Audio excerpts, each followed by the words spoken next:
This is one of the variations of the first generation Gerber Ultraflush Toilet, which is a pressure-assisted toilet. What's interesting about this is that there's 3 different designs. The first one is a bit weirder and much more obscure, introduced around the early to mid-1990s, and looked like a Mount Vernon with a tight trap. The second version looked almost like this, but it had a sloped trapway. And then this is the final version of the first generation, which has a wall trapway, which was introduced in the early 2000s. This is a very strange toilet, and we're going to take a look at it today. Starting off with the overall design, it doesn't look bad at all. It looks a bit more simplistic, but it doesn't look ugly or anything. It's got the Aquasaver style tank, and the bowl is a bit interesting. That trapway passage is also very interesting. You also notice that little protrusion right there. I don't know what that's for, honestly, but it's very interesting. As with most pressure-assisted toilets, it has a pressure tank. This one's the original Sloan Flushmate 503, which you may or may not know, but this version is recalled. Around 2013 or so, they were recalled because they were known for spontaneously combusting, and that's not very safe because if this thing explodes, the tank might shatter and that could cause some serious injuries.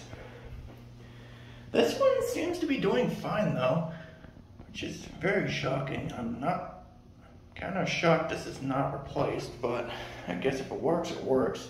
But if you do see a Sloan Flushmate from 2013 down, it's probably a good idea to probably get it replaced because it has been recalled.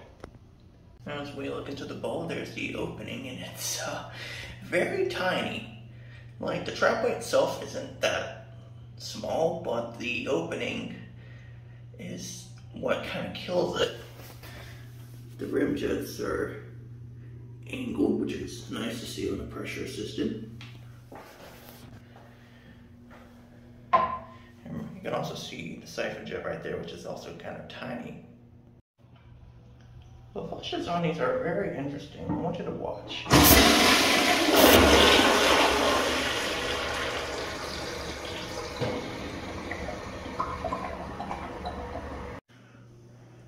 For a pressure-assisted toilet, it doesn't have a bad flush by any means. It's a bit swirly compared to most, and it's pretty quick. Also has an interesting and kind of satisfying startup sound, which is interesting.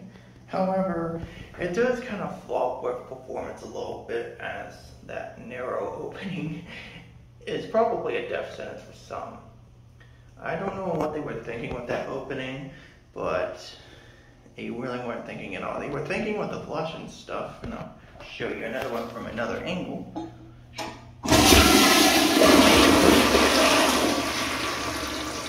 Very swirly, but that opening does kind of curse it a little bit.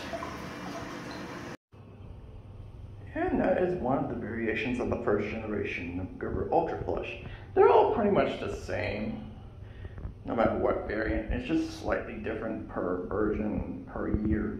But this is a very interesting toilet that could have been greatly improved on had it not been for that narrow opening. Now it's time to grade it. Starting off with the overall design of the first generation Gerber Ultraflush, it doesn't look bad. I actually really like the tank design, as it's based off of the Aquasavers and the Mt Vernons and La Crosses of the mid-1990s. And they even use this tank on the first generation Gerber Maxwells. It looks nice. The bowl itself doesn't look anything exciting, but overall it isn't a bad design, and it gets a 6. Oh boy, let's talk about the Flushmates. Around the 1990s, a majority of pressure-assisted toilets shared 2 different pressure vessels. They either had the 501A or the 501B. Might I add, the 501B was a little bit more common, especially towards the late 1990s, and it has been recalled, might I add. However, that isn't the only problem with these vessels. In the 2000s, the Flushmate had the 503 series, and might I also add, it has also been recalled. Several times, might I add. So, no matter what age your Ultraflush is, it more than likely has a ticking time bomb. especially in the 2000s when a majority of these were made. They weren't as common in the 1990s. But from what I've personally seen, the Flushmates on these tend to work better compared to a lot of other pressure-assisted toilets. While you do have to worry about it probably exploding, especially considering that a majority have been recalled, it seems to work better with these toilets than a lot of other pressure-assisted toilets. I'd still be a little bit cautious using these, and if you have a recalled Flushmate, obviously get it replaced. I still don't want to have to worry about the toilet exploding when I flush it though. So in return, the Flushmate gets a free, no matter what age. The quality control on these are actually surprisingly good. Like, a majority of these are very consistently designed, everything works properly. Even with the recalled Flushmate, it seems to function just perfectly fine. While there's probably some defective versions there that probably don't flush out properly, I have rarely seen it at all. These are pretty consistently designed toilet, and the quality control is definitely a lot better compared to the other pressure-assisted toilets, no matter what era it's from, the 1990s to 2000s, even the 2010s. It gets a 7. This is where it all starts falling flat though. Let's talk about the Trapway. While the passages themselves don't look anything too bad, the opening is where all the problems arise. It's way too narrow, and it has a hard time getting things past it sometimes. Therefore, it scores a 3. For a pressure-assisted toilet, the flush is not bad at all. It's actually somewhat swirly, it seems powerful enough, and it even has a satisfying flushing sound. Overall, it scores a 7. Because of the narrow opening, the pull can sometimes struggle a good bit. While it's definitely not as constant as you might think, it is somewhat noticeable sometimes on these, especially some of the standard height models. And because of that, it gets a 3. The performance itself is also not that great, also because of that narrow opening. Whilst I haven't had any problems with these personally, I've definitely seen some others clog these fairly easily, and because of that, it gets a 4.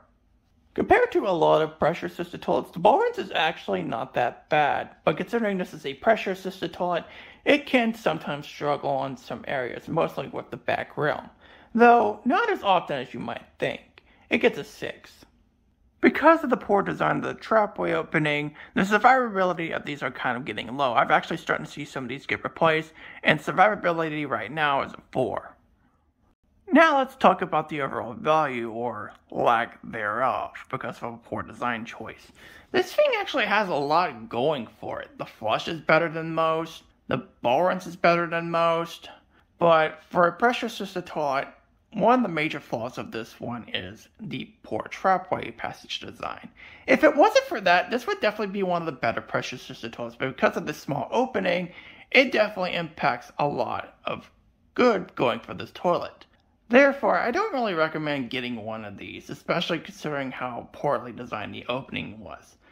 I can understand that this design was based from the 1990s, but in the 2000s, they should have easily fixed this up, but no, they didn't. Overall, the value is a 4.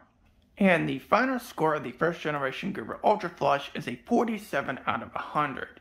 This thing had a lot going for it, but unfortunately, because of the poor designs of this toilet, it ends up getting hindered a lot. The best way to describe this toilet is wasted potential. If it wasn't for the Trapway design, this would definitely be one of the better pressure-assisted toilets made. However, Gerber never fixed it until it was too late.